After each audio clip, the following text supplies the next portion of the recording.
The Thames Challenge Cup, Bayer Leverkusen, the Germans on the Berkshire station, and Mitsubishi Boat Club on the Buck station.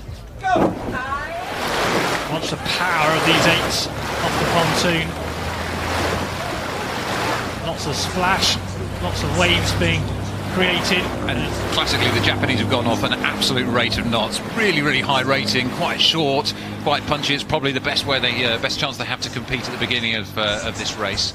Great to see them here. They had a great race yesterday, beating Vesta easily in 6:22, and by contrast, Bayer Leverkusen also had an easy verdict at 6:20. So they could be quite well matched. Let's see how it unfolds. Yeah, Mitsubishi scampering away to an early lead, but it's only a slender early lead. Bayer Leverkusen were right in it, but they're a little bit further down course as we approach Forley. The Japanese have got their lead out to a length. This is a good row by the Japanese. The Mitsubishi crew here have brought their rate of striking down to something a bit more sustainable. That looked like it could be quite expensive in the first half, and Bayer Leverkusen are hanging on. It's really important if you're behind to try to maintain an overlap.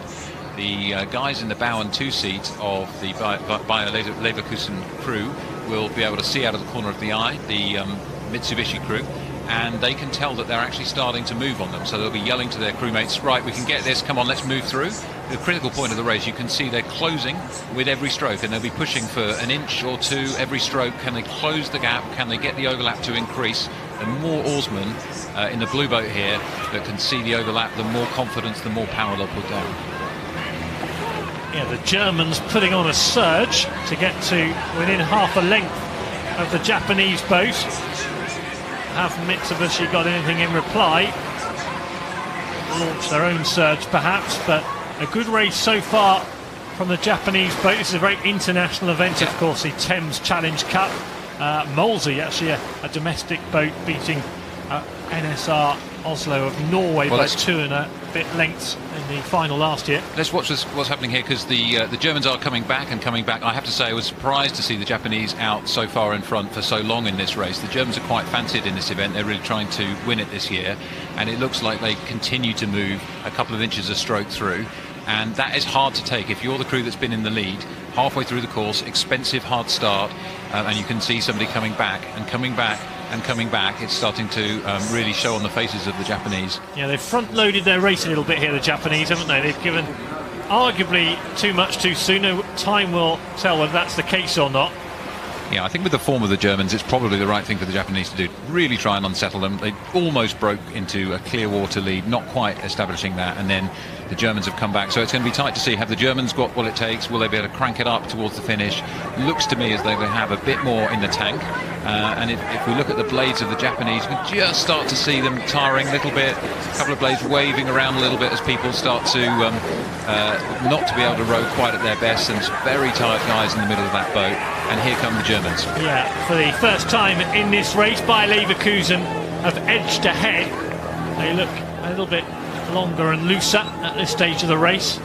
The Japanese working hard. Mitsubishi are not yet beaten. It's been a very good race. Yeah, it's great to see this standard of racing here on the second day of the Thames Cup here. In the Bayer Leverkusen crew, we've got a number of people with Henley experience. Some won the Brits, the Cox Fours event in 2016. Others have been finalists in previous years, and that experience will count for something. At this stage in the course, you're very tired, not necessarily quite sure where you are. It's not a 2,000-metre race with 500-metre marks, so you can be pretty certain where you are. If you're not familiar with the landmarks here, it's tougher. Coming into the enclosures, you can hear the crowd starting to cheer on the exciting close race.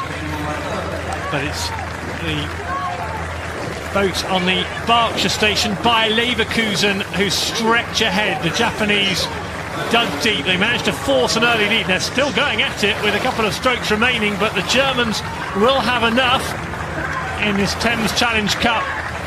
First round heat over the line they go now. Bayer Leverkusen in the end by 3/4 of a length against Mitsubishi of Japan, but the Japanese had led for the first half of the race. A real ding-dong battle. I think the Japanese really pushed hard. Tremendous row from them. You can see how pleased the Germans are to get that result. They found it a tough race as well. So great day 2 race in the Thames Cup.